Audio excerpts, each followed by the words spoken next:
Welcome back, you guys, to another episode of Raining Cats and Dogs. Thank you very much for joining us this Wednesday afternoon. I am your host, Henry Jansen. This afternoon, you will have two coaches who are well out of season. We'll talk to them about what's going on in the off season, as well as a coach who is very much in season. Firstly, we will be joined by Kirksville men's wrestling coach, James Alter. And later on in the program, we will be joined by men's and women's swim coach, Doug Heighton, as well as Kevin White, Kirksville girls and boys golf coach. But firstly, this evening, we're going to catch up with Coach Alter and just kind of see what things have been going like in the off season. It's the first time that we've caught Coach Alter since the season ended. And how are you doing this evening? No, we're doing well. Yeah. What kind of things, before we really start to talk about the state, coming off of the state meet and everything that went into that, now that it's been weeks and weeks, what are some of the things that go into your off-season duties? Just kind of reevaluating, where we stand as a coaching staff. Coach Howard and I have had many conversations, about what went well, where do we need to improve. At the conclusion of the season, we had some guys, kind of just come in one-on-one, kind of debriefed the season, and just had those conversations with them, like, what went well, how as a coaching staff can we improve, type of things. So, we just opened up the room last week. So we had some handful of guys pop in the room last week and got on the mat, rolled around, broke a sweat. But we have numerous guys that roll right into track, baseball. So, yeah, you guys are filled with multi-sport athletes as well. Kids who got things going on year round. How do you juggle that, and kind of what are your expectations as we get ever closer to the summer as it marches forward? No, I don't think wrestling season ever ends, but we encourage our guys to go compete. Whatever it is, just go compete, be a competitor, keep your competitive edge. Just anything that they do, honestly, is going to help them on the mat, whether it is baseball or track. Definitely, we have guys already lifting, working out for football, whatever it is. So, like I said, we just encourage them, just be a competitor. Walk me back a little bit through the state meet, and I know that you've had a little bit of time to reflect on it. Pretty cruel in the grand scheme of things. Austin Hunter just ran into a beast way too early and, found the courage to battle back and finish for third. That's what I want to highlight especially, but just talk about the state meet a little bit. But I think we wrestled fairly well. Maybe some matches didn't go those guys' way, obviously. They took some tough losses, but yeah, I think that's just life, is how you respond to that adversity. And just, they responded well. And you kind of, you're in their corner, right? And you just kind of hope better for them. But I think they responded very well. From like a coaching perspective and a life teaching moment, like that has to be incredibly encouraging to you as a coach to see how a lot of these guys bounce back after some less than favorable outcomes early on. The way the state tournament set up, I was going to use Austin Hunter for an example. He takes a loss in the quarters, and the way it's set up, didn't have much time to think about it, and just that response, come back, battle on the backside, and finished up third. And yeah, it's, as a coaching, or from the coaching perspective, it's a mental roller coaster. These guys win an awesome match, you hit that high of high, and then you see a guy take a tough loss, and it's right there at the bottom, and so it's like, just wrap your head around it, buckle up, you're along for the ride. And for you as a coach, like at the state tournament, situations like that, and you talk about like moving on, like baseball's right here, track's right here, like the moment that wrestling ends, and you don't get to spend a lot of time with your dudes afterwards. I guess just kind of, what are some of the things just you personally trying to keep in touch with them over the course of the off season and things like that? Just touching base. I think email, like shooting out an email, letting guys know what we have going on. I jokingly, tell our guys that do something in the spring, they must not like breaks, because like throughout the wrestling deal, we practice over Thanksgiving, we practice over the Christmas break, and then these guys are practicing baseball and track over spring break. It's like not only is that physically taxing, but they don't have a whole lot of downtime. So And I think it's easy to lose sight of, unless it's somebody like in your position as a coach, that like these kids have so much going on, 1,000 different things going on. I was like out of season managing that, aside from like you mentioned an email or something like that. Like what do you guys have scheduled? You mentioned opening the room, but other things like that. yeah, go with if they can, whatever sport they're in, that's coming first. But if they want to come in, roll, we have the room open one time a week right now until school ends. Uh, Once summer break hits, if they're in a fall sport, we encourage them to lift with their fall coach. But I'll be in the weight room 3 days a week. We'll have the room open a couple of times a week, and we have some guys going down to Brookfield a couple of times a week right now. Getting extra mat time. Two of the things that I really wanted to hit on. Firstly, I want you to highlight some of your returners, what you're looking forward to in the 2026-2027 season. And then another thing, as you mentioned, the mat being open, just what kind of outreach is available for some of the younger wrestlers who aren't necessarily in 9th through 12th grade yet? Uh, Primarily we're focused on the incoming freshmen. That's what I'm focused on right now is incoming freshmen, returners.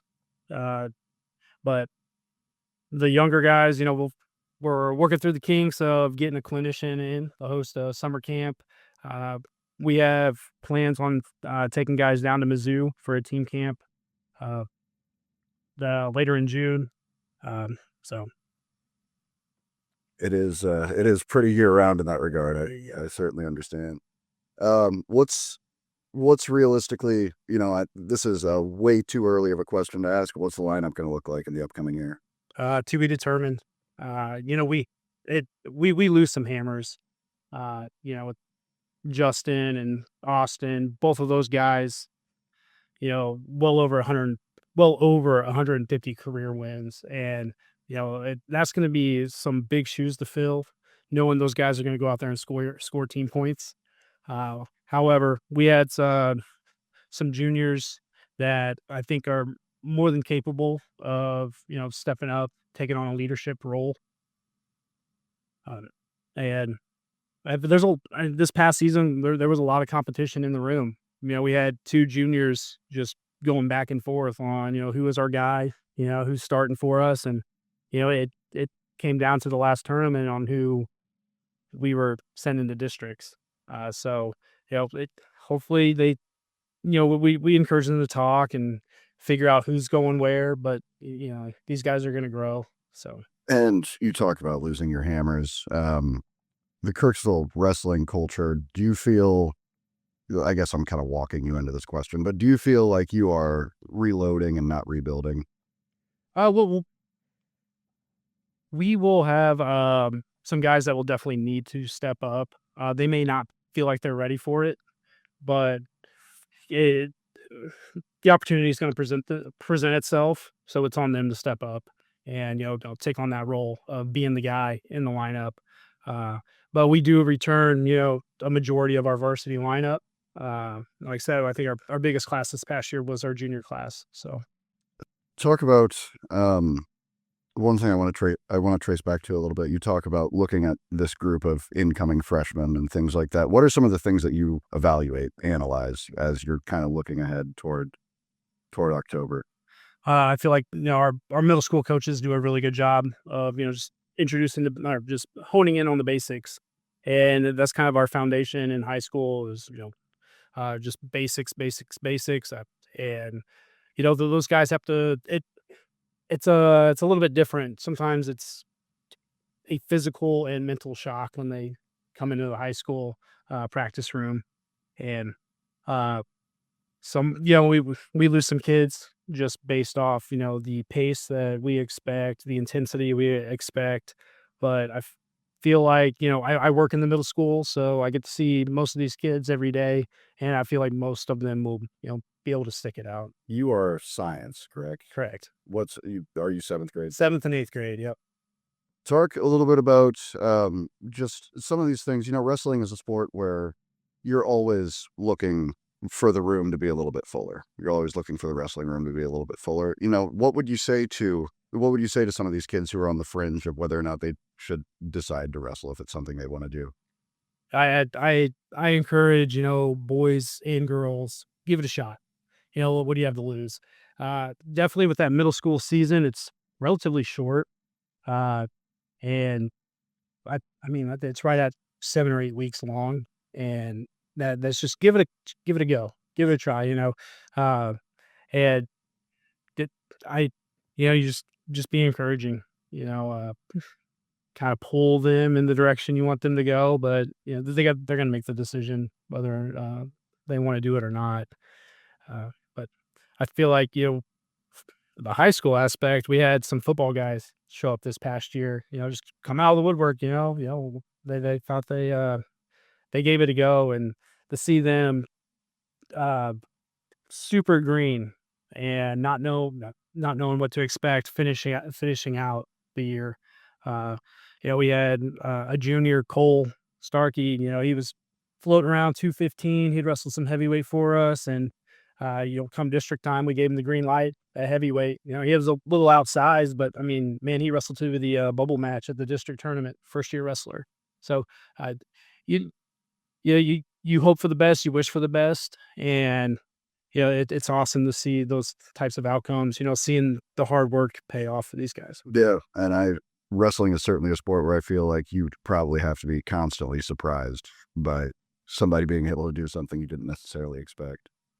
Where do you think that and this is just something that's real now, is that the NCMC we're dissolved, this is over. What is scheduling going to look like, finding comparable sized wrestling schools for you guys? Honestly, I don't think it affects us all too much. We wrestle who we need to wrestle. But going back to that, we definitely have to reevaluate our schedule. I think we're going to drop one of our Iowa tournaments to stay in Missouri, pick up pick up another Missouri tournament. And I think your individual sports, the conference doesn't have the scheduling doesn't have a whole lot of, need, I guess. But, we know we need to wrestle Mexico. We know we need to wrestle Moberly. And so, we see them. We see them a couple of times. So I'm not too worried about it. Those teams are, us, Moberly, Mexico. Those are the guys that, you're wrestling against in the district tournament. So those tough teams, we want to see tough competition anyway. So, and that's one thing I want to hit on as well, is Mexico just a couple years separated from a legendary run. And like the NCMC was about, you mentioned Mexico and Moberly, and they geographically make sense, but those are two schools that are about as solid as they get for comparable sized programs. How do you go forward as a coach looking for other teams like that you need to have on the schedule, I guess? I feel like our schedule's pretty good. I don't, like I said, the one Iowa tournament, I think we're going to drop an Iowa tournament to kind of stay in Missouri. But what is tough is just geographically. If we want to wrestle somebody, we're making a haul to Kansas City. Coach Gibbs in Moberly, he does a really good job at hosting the tournament right before Christmas break. He brings over Cameron, brings up St. Genevieve. So it is a nice spot to see those teams that we normally don't see. I think next year he's bringing in Potosi, and that's a team we never see, until state tournament, if we end up, having a draw or same side of the bracket as them. So. Well, another thing I want to hit on before I let you go, Coach Alter, is talk a little bit about how instrumental over the course of the past handful of years since it began that the Kirksville Wrestling Foundation has been, what they have done, what your outreach with them has been like, all those kind of things. That they do a lot behind the scenes, And, I first took on uh, before they were established, I kind of felt like I was doing it all. I kind of had this mindset, if you want something done right, you do it yourself. But, they've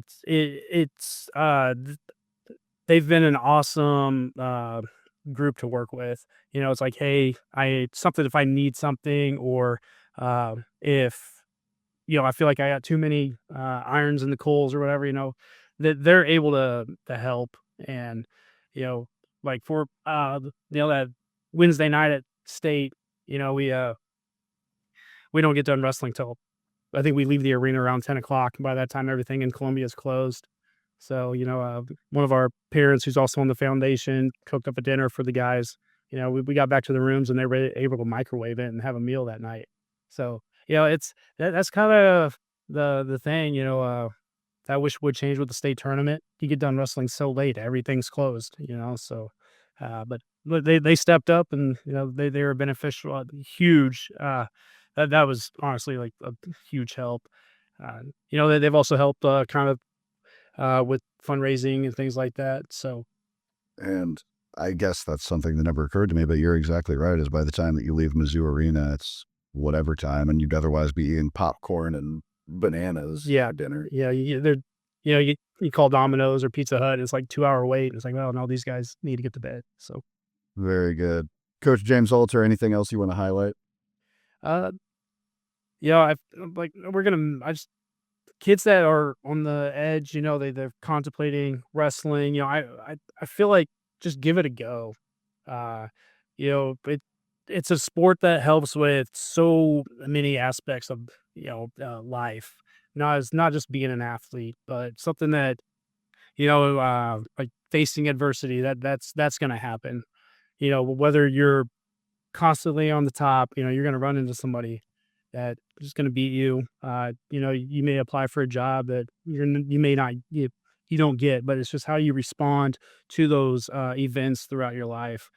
And we see guys that just, they're athletes, and it just helps improve that on that athleticism that they have.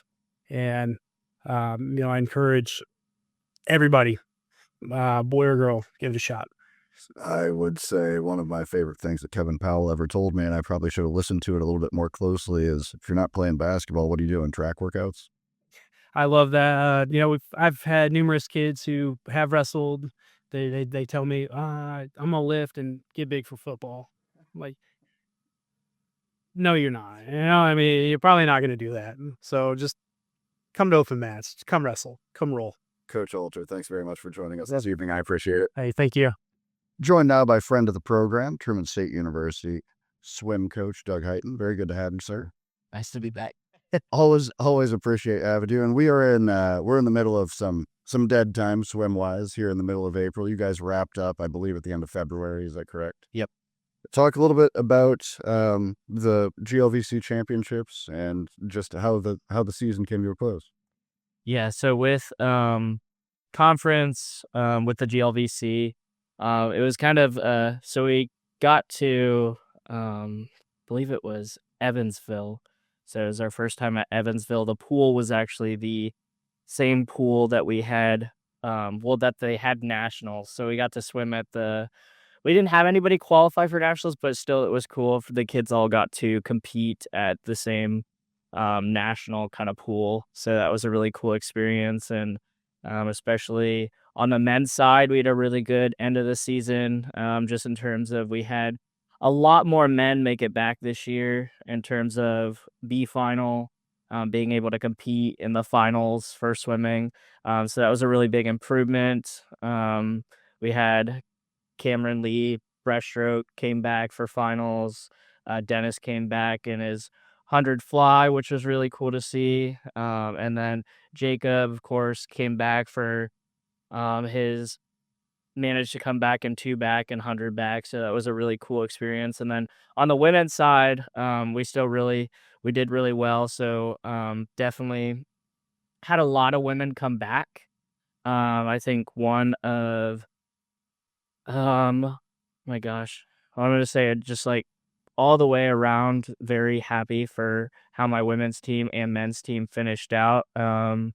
we actually there was a new, trying to remember, we just got added a new team in the conference. Can't remember on the top of my head, unfortunately, but we were able to beat the newest team at conference this year, which I was still really happy about on the men's and women's side. The men's team, we were nervous because we lost Maryville last year. Their program got disbanded. So we were really nervous about how we would place. But men and women both took on and, managed to break away, beat one team from the bottom. So that's definitely still something to be proud about. And on the women's side, so Taylor, one of our distance swimmers, she managed to get into that. I believe it was top 8 for the mile. She's top 8 for the mile, which was really cool. And just like what was really weird at the meet though was, I don't know, this compared to last year, was there was a lot more, we felt like, of athletes that were passing out at the meet, which was something that I have never seen before. But we were very lucky to not have any situations on our team, but it was a big issue on other teams. There were a lot of athletes that weren't able to complete their races, which was really news to me, seeing all that. But for our women's team, a lot of them were in the B final, and just really came back, kicked butt, which was really cool. Jemiah also, she got on the podium for the 100 backstroke, which was really cool. So 2 girls on the podium, and definitely a bunch of girls in the B final, scoring points. Definitely had a male and female relay. Can't remember on the top of my head, but both relays were able to place as well. So we got up there and placed in relays as well. So overall, based upon, kind of the late start we had this season, I was really happy, having as many athletes as we did. And, we were really close, not that far off from, some of them qualifying for nationals, which was still a really cool thing to kind of see the group come together. And one last hurrah for our seniors as well. But yeah, no, conference was a lot of fun. Definitely the first day we were at conference, it was a little crazy. So it was supposed to be our earliest starting day that was supposed to get over early. And it ended up that they didn't have their backup timing system set up. So we had to wait like 3 more hours in order for them to like get the backup set up. So it was really difficult because a lot of the team was like ready to go home. All we had was like just one event that day, not 10, just one event. So we had to wait like a lot longer. But other than that, they did really well. And I was really proud of them. But moving forward, as we look to the future of our program, so I've decided, and we talked about this last time, that decided to step back just into an assistant role again. I was very thankful, and I kind of talked with the athletic director today that I was really thankful for the opportunity of being able to get the opportunity to see what it was like to head coach a team at my age. Just being able to see the whole process was really eye-opening for me, and it taught me so much. But the biggest thing for me is, as we go into next season, helping our new head coach come in and really push this team forward. I think, one of the things I'm also really proud about is, we have a really great incoming class that I'm really excited about on the women's side. Really have a lot of top tier athletes from 4 different states: Iowa, Arkansas, Missouri, and then I think Illinois as well. Nebraska, Iowa.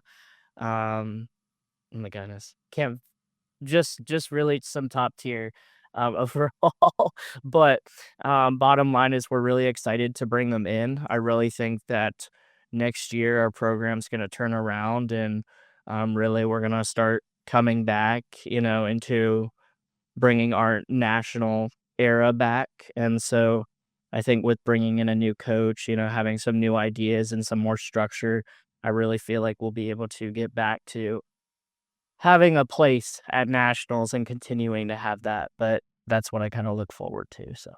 And it's always excellent to be excited for the future, obviously. But with things kind of changing, and now that you've aired that out, I wasn't going to say anything about it. But as you are stepping back into an assistant role, and we'll see where the program goes from here as far as who we will end up head coaching the swim team in the grand scheme of things. But talk a little bit about those two changes for you with the returners, the excitement of the new incoming class, and you being able to take more of a backseat role, just how all those things click for you personally.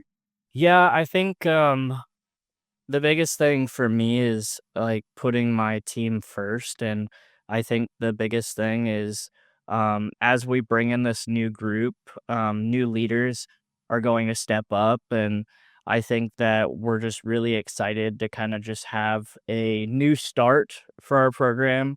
Especially, I think being able to take that back seat or be able to go back into the assistant role, having like 1 year under my belt of having coached this team, I know really where we need to improve, like where we can grow, and kind of just like how do we continue, to move forward. Kind of some of the things that I really feel like helped me grow is like in the summer.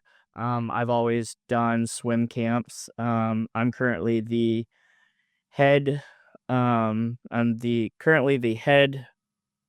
Oh my goodness, my head camp counselor for Indiana University swimming. So, one of my excited things is being able to, not only help my program, but be able to go and help other programs. So definitely this summer working with Indiana and Texas can really help me grow, as those are some of those top three strongest men's programs in D1.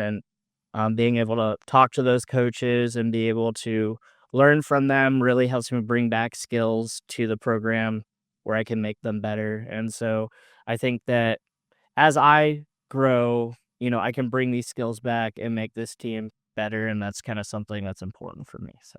And before I let you go, just talk a little bit on the grand journey that it's been. Really, I think this is one of the most interesting parts of your story is having kind of helped a program flourish and finding yourself and just everything from that point to here, what you've learned along the way. Yeah, I think the biggest thing is Truman's still been that first school that like pretty much this has been my first real start at coaching college swimming.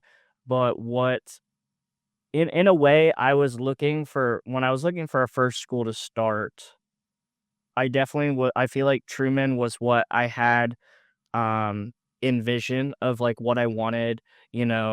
The biggest thing for me is right now I have the best of two worlds. I have, the ability to be in a conference that is one of the fastest conferences in D2.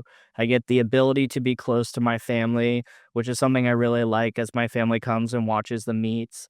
And then just being able to like say, hey, like I was an assistant coach and then became a head coach, and my journey really started, I mean graduated in 2023, to here we are in 2026, and I've gone from a volunteer to like an interim head coach in less than 3 years. The biggest thing is like not too many people could say that they've done that. Like that's a pretty quick Sure. that's a pretty quick turnaround in terms of coaching. But That's a great piece for a resume. yes, and that's the other big thing though, but for me, like, coming in and being able to take on the role, it when I look at the big scale of things, like, what does Truman's success look like? It's not about just feeling my resume. I feel like the biggest thing is I want to see a program become successful. If I can't, and we talked a little bit about this last time, but if I can't be the person, to be at the reins and make it what it needs to be, then I'm going to bring somebody else in that can help me accomplish that goal. Because at the end of the day, like I'm going to be excited for the kids when they reach their goal. So the biggest thing is like for me being able to feel like I'm contributing is being able to have that ability to be able to see the results and be able to get them where they need to be. So I think that like for my journey is like there's this time span of where I just really want to be here. This is the program I want to be at because like I said, talking about like conference, I mean, it's not too many. So I told you I started off in D3. So in D3, I coached I was a volunteer assistant at Kenyon College. So I got to see, pretty much like I swam D3 and then I got to see what is it like at the highest level of D3, seeing like the women's national champions. And then now here I am in D2 and I'm rubbing shoulders with Brian Reynolds of Drury, like literally 5 feet from me at the conference meet. And I'm like, okay, like how many times do you had to go from starting at that D3, like rubbing shoulders with the best in D3, coming to D2, and automatically, like literally in the conference with the best guys again, And I think that that's the thing is like, because my whole end goal is I want to be in D1. Like that's what I want to work towards. So it's like, for me, it's just like, I'm just kind of like picking off my bucket list of who I want to rub shoulders with and keep working towards the goal, and especially being able to, be at a program like Truman where there's a history of 7 national titles and tons of women, you know, this coming fall, we're going to honor the, 2008 national champions. I'm like, that's a part of history, like, and just to be a part of it. I mean, I think that's the big thing for me is like, I see what Truman was and I see what Truman can be. And it's just cool to say like, oh, like I was a part of that. Like I got the chance to be a part of this amazing swim program, the school, and really has so many coaches outside of here that are everywhere. So I think that for me, like there's not too many. It's not often that you find a program that you really see, the things that you want from it. And I think that Truman's just one of those places where I am satisfied currently in my career of just building up this team and seeing where we get from. So, And to that point, I will let you go on this. You mentioned, you had reached out to Signe and just said, hey, this was an awesome opportunity and you really appreciate it, but you think right now maybe an assistant coaching role is probably best for you, but just like not feeling like a placeholder necessarily. Like you were the head coach of this program, still are the head coach of this program.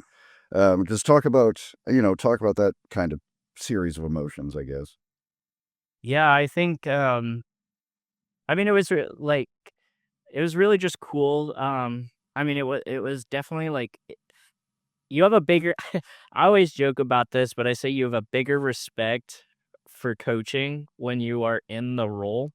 Because I remember as a D3 athlete, there were days where I didn't want to go to practice. There were days where I would like talk to my coach and be like, you don't understand what I'm going through. And then you get into coaching and you're like, I remember the day I went back to my head coach and I was like, I am sorry, for all of those times that, I may have been mad or upset and just like saying, hey, like you didn't understand. But like coming into the head coaching role, it's just like, I knew going into coaching, I wasn't ready. I started swimming later in my career. I think I talked about that, started in high school. So the love of the sport most people usually they get burnt out and they're like, hey, I'm just ready to go in the workforce. But for me, I wasn't ready to say goodbye. I wasn't ready to, stop, being a part of what swimming had to offer.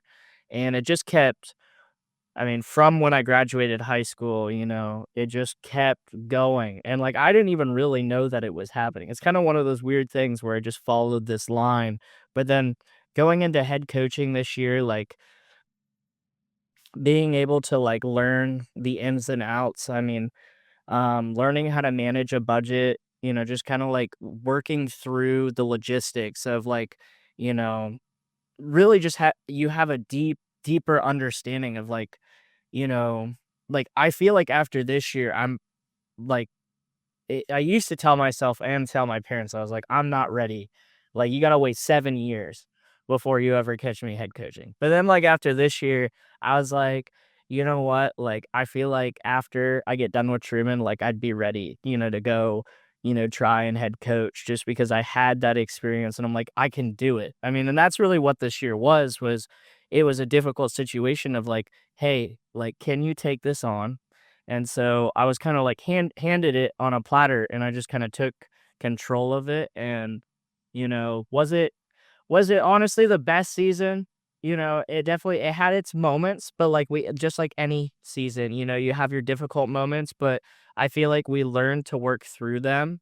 And we still managed. We got the kids to we got the kids to every meet, got them on the bus, got them fed, and I mean it was just kind of like looking back, right? It was just definitely crazy to realize like, oh, like I just like was able to help like get all of that figured out. I mean, especially like when I started the season, I had no idea how to use Meet Manager, which was the soft like, I had a little bit of an understanding, but I never did, like, relays, putting everybody in events, and I remember I sat there and the kids were like, "Okay, what am I swimming this weekend?" And I'm like, "I will figure it out, and we'll get it. We'll make sure you're in the right stuff," and it took me a bunch of tries and, definitely but I think the biggest thing was the team definitely rallied behind supporting me, they helped me out, like, it wasn't just I feel like this season wasn't just me head coaching, but it was also the understanding that the team had to play a part in helping me, like, as a new coach. And I think that that was really special was that, leaders came up and, really, um, just was a really unique opportunity. So, Coach Doug Heighton, thank you very much for joining us this evening. We appreciate having you. Truman State University men's and women's swim coach until further notice, I guess. yeah, Thanks very much for joining us, Doug. thank you. Joined now by Kevin White, Kirksville High School girls and boys golf coach, also intimately familiar with Truman State University as the former SID. Kevin, how are you doing this evening? Good, Henry. How are you? Doing well. How's spring been going so far? It's been going good. We've for it's boy season is in the spring, so we had 3 meets so far. Had one rained out against Centralia a few weeks ago or a couple weeks ago. So it's slowly starting, but it's getting into the bulk of our season right now. Talk a little bit about how you guys have been performing thus far. You guys have only had one try at home, correct? Yeah, we had the one try at home, and then we had another one down at Macon, probably a week later. I've got 2 seniors, 5 sophomores, 5 freshmen. So the 2 seniors, obviously, Camden Wilson is, been state the last 2 years, looking to go to state. Tidal Beth is the other senior. He wants to go to state bad. He's got the potential to do it. They've done what they've been able to do right now. I mean, the weather's kind of been iffy, rain, all that, course conditions. So, like I said, we've got like 6, 7 events coming up in the next 14 days. So they're going to see a lot of golf coming up. And it's perfect for them because you want to be peaking at the end of the season instead of the beginning of the season. And so as far as competitions have gone, where have you mentioned that you guys have a ton of young golfers. Just how has that youth played into the lineup and who have you seen step up, things like that? It's a couple of the freshmen, Levi Boyer, Blake Winder have been solid. They've cracked the top 5 as far as scoring averages are going. Adrian Briggs is a sophomore who's trying to break in as well. He's worked hard on his game. His brother Isaac's had some injury issues, and he's trying it. Josh Hickman is a solid in my varsity. I mean, he was a freshman last year that saw significant varsity time. So I've got a good core. It's just getting the kids to take what we're learning at practice and taking it out onto the course. I've got really good golfers, really experienced golfers, and then I've got kids that are just now learning to pick up the game, and there's a mix in between. Look ahead to the next 14 days or 17 days or however, whatever that period of time is that you have so many events coming up, and what you really hope to see your guys achieve. I just want to see us improve each day. I mean, take what we're learning in practice and taking it out onto the course. I mean, they all have the ability to play golf. It's just that 6 inches between your ears and that's the game. It really is. How you can perform mentally, and some of these tournaments are going to be long. They're slow because of the pace of play. how you can just, flush bad shots. We've been really just working on that at practice and trying to stay positive and keeping a great mental approach to how you play the game. Now that we're into mid-April, you guys have only had 3 events with one rained out, and now it's just bang, bang, bang, bang, bang.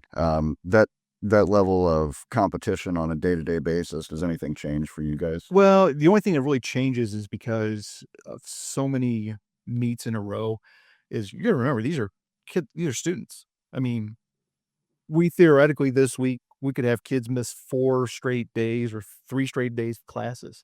So trying to balance, hey, are you gonna miss anything? And then trying to figure out who can go in different places and stuff like that. So it's really getting kids experience, but making sure they're not missing classwork because golf is a very tough sport to miss because we play a lot of 18-hole tournaments. We leave at 7 a.m. in the morning. We don't get back to after school. So it's a really a demand on their time, and it really stresses the time management and being able to balance your work and your academics. Aside from youth baseball and stuff like that, like over the course of your time until the beginning of last year, had you ever coached at the high school level before? Not at the high school level. I helped out and did the Truman men's golf team for 5 years when they lost the pro out there, and Jim Barry and I kind of co-coached it. That's where I really got the passion to get into coaching golf. I mean, it's a lifetime sport, something you can pick up when you're 8, 9 years old and play. Heck, I play with guys that are, 85, 86, 87 years old. It's one of those sports that it's not one where you last football game, that's it. Last basketball game, that's it. There isn't anything after high school or college if you're lucky. Golf is one of those sports where you can find tournaments if you're my age or even older and stuff like that. But yeah, I've had experience coaching and obviously my 30 years here at Truman and being around coaches and being in athletics, you pick up some things along the way. Talk about one thing that you mentioned that I really like is just talking about that component of managing coursework, and you're going to be gone for days at a time, and you're talking about now dealing with high school kids with other things going on and things like that. Like from a coaching perspective, what have you learned over the course of the past 18 months or whatever? Well, and I knew, and really the girls, when I started with the girls last summer, it was first day, they didn't know me, I didn't know them. We sat down, talked about expectations, then I went and said, go out and play. And then, we need to dial this back and teach them some of the basics of the game and get them excited about it. Because golf is a very frustrating sport, as you know, and as we've talked about the head games. And so trying to keep it fun, trying to keep it light, and then trying to work from the hole all the way back. We set small goals, and that's what we kind of try to do. And like the reason that I mentioned that is when you and Jim were basically the de facto Truman coaches. Were you officially the head coach? We were co-head coaches. Co-head coaches, yeah. College. The difference between college kids and high school kids. The difference is college kids know how to play. They understand the basics. It's just getting them to understand course management. All of them can. Every college kid and all these good high school kids, they can all hit it 300 yards and want to hit it 300 yards. It's okay. What's around the green? What's the trouble? Don't get frustrated that you hit a bad shot. How do you compound? You make a par, don't turn around, make a double bogey, take a double bogey, make it a quad. It's getting them back in the mentality of, hey, one hole at a time, one shot at a time. We've got a philosophy. Again, once you hit a shot, once you put the club in your bag, you move on. Go to the next shot. And I think that this was a natural fit for you, and I think it was a natural fit for the program. Just talk about how all of those things kind of lined up for you. Yeah, originally the girls had 3 or 4 different coaches the last 3 or 4 different years. I felt bad for the seniors because I was their 4th coach in 4 years, and that opening came first. And when I decided to retire from Truman and that was kind of open, I talked to Sarah Williams and said, hey, I'd take it over. She kind of knew I had an interest in doing it, again, with my experience from working with Truman and Clint at the golf course. It's something I was kind of eyeballing. And then when Mason Swisher, he was the boys coach for the last 2 years, when he decided to not stick around and go over to Quincy to coach football, it's like, it was tough because I have a son that's a senior and trying to go through all of his, baseball, basketball, Sure. football, but we've balanced it out enough that I'm not missing very much. And like I said, I know these kids because some of these kids are friends of my son, and even my own youngest son is on the team. So it's been fun. Outside of um, outside of what you guys have immediately coming up, look ahead toward the future a little bit, look ahead toward district play, state play, what your expectations are, and just how you really realistically envision this season going. Well, when I told the kids at the start of the season, I said, there's 2 tournaments that really just matter. Everything else is, you're just playing for scores. 2 tournaments are obviously the final NCMC tournament. We want to win that, and we have the ability to win that. And then districts. Districts is always tough. We were playing it in Richmond, Missouri. That's Sturkey. Some kids have an experience with it. Some kids don't. Camden and Tyre and Josh probably have legitimate chances of trying to qualify it to get the state. It's awfully tough. And then if we get past that, then Sedalia Country Club is where the Class 4 state championship is at. And so Class 3 I don't even know what class we're in right now. So I just know we go to Sedalia if we can get past that. I know the kids are very familiar with that, and I'm very familiar with that course. Very good.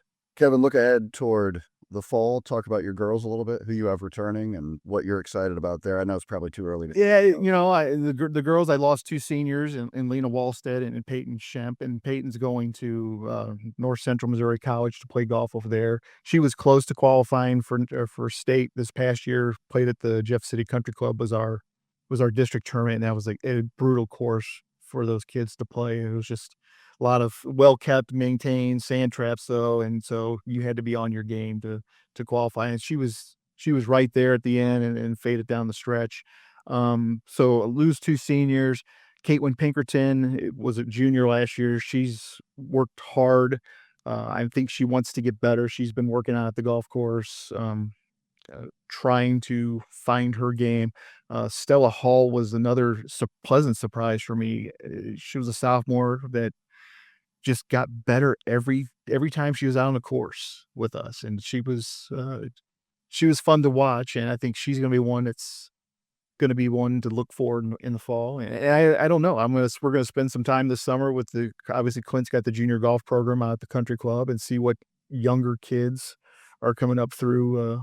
We had a few freshmen that had some experience, and again, we're just trying to get them to go out and play. Yeah, in the summer, because girls golf has the ability to play all summer and come in ready, whereas boys have to find time in the wintertime to start. Manage weather and play bed sheet golf, so to speak, hit into the wall.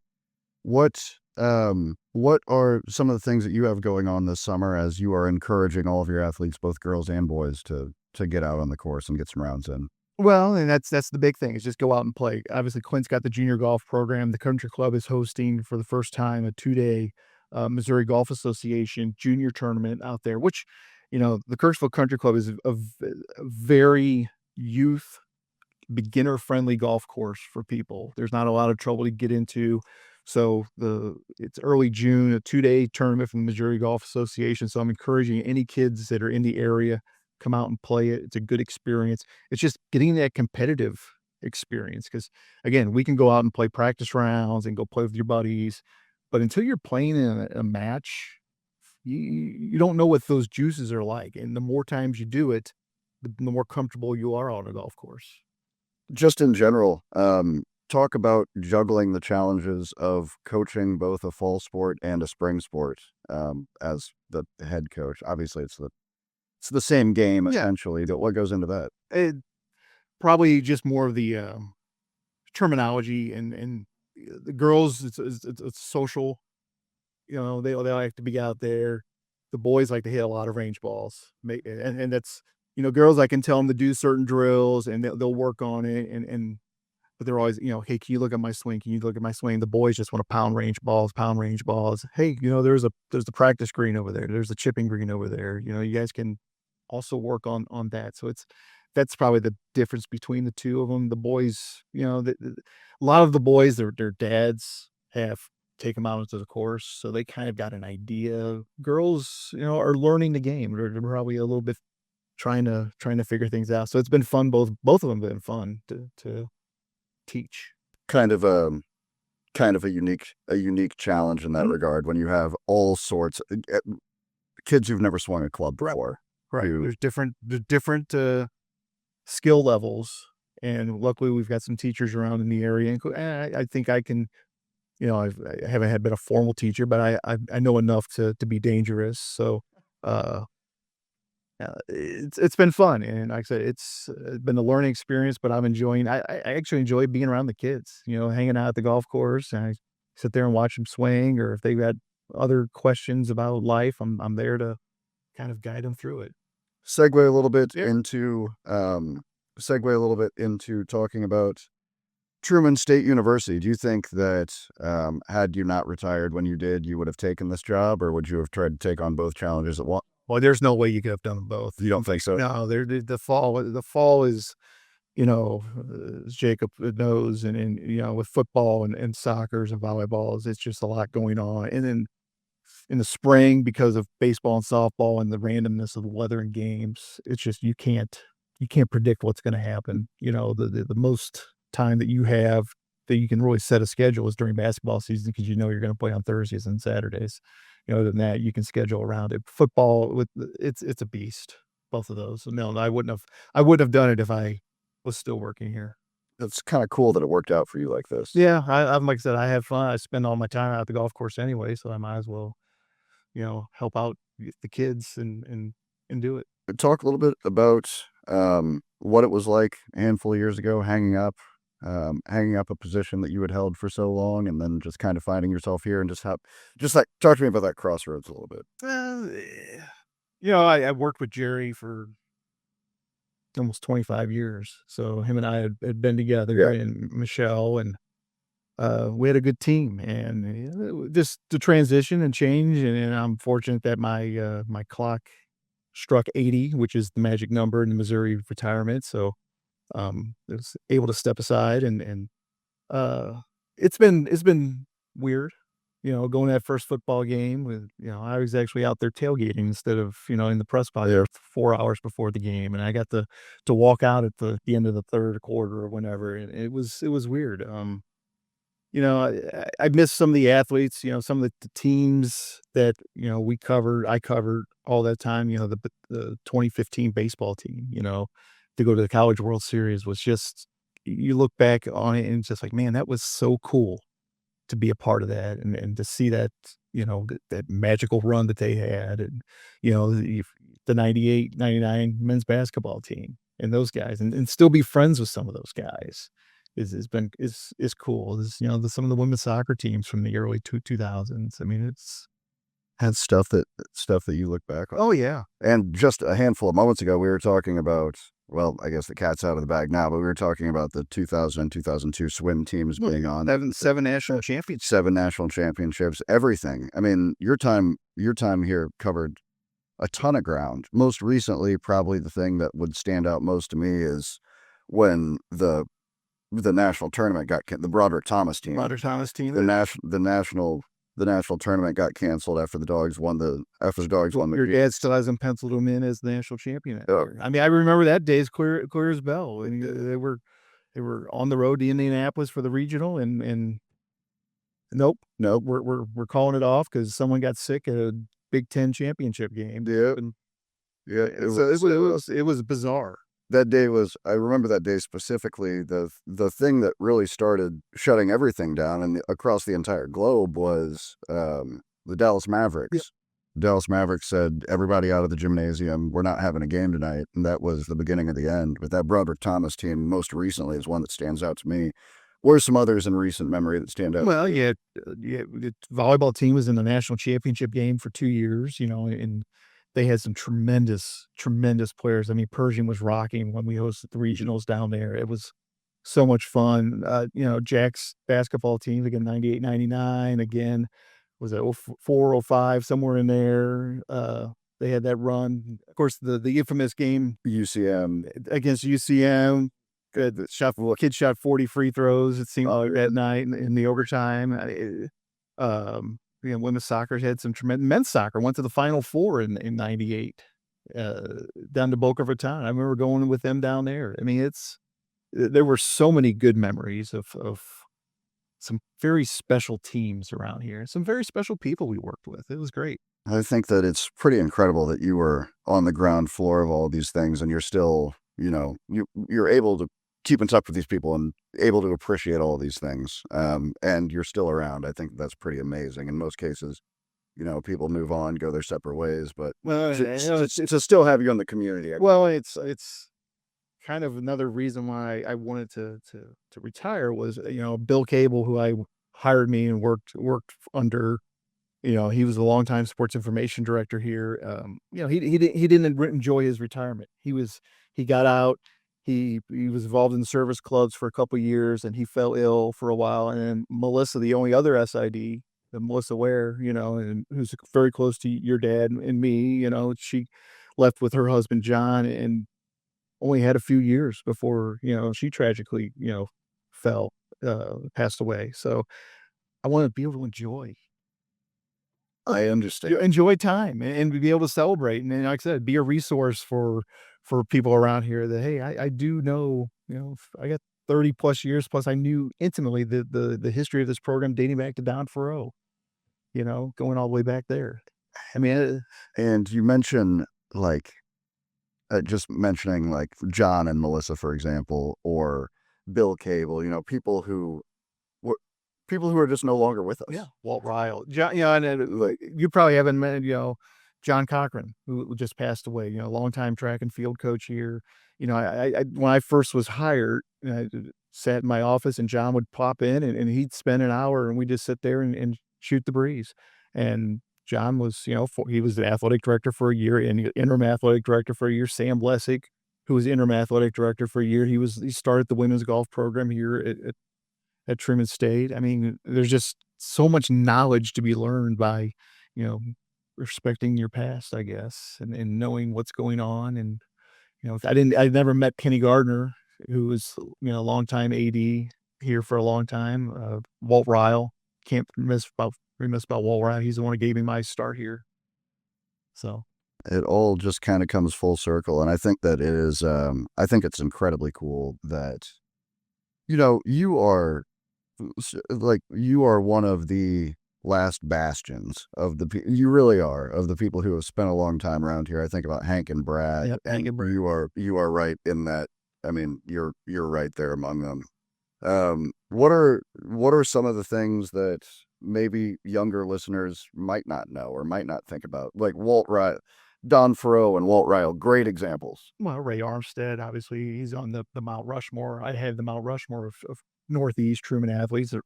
Ray Armstead, who is an Olympic gold medalist in '84 Olympics. I had Harry Gallatin, Harry the Horse Gallatin, NBA Knicks, Iron Horse, Hall of Famer. Broderick Thomas obviously is in that as far as great athletes. Glenn Jacobs,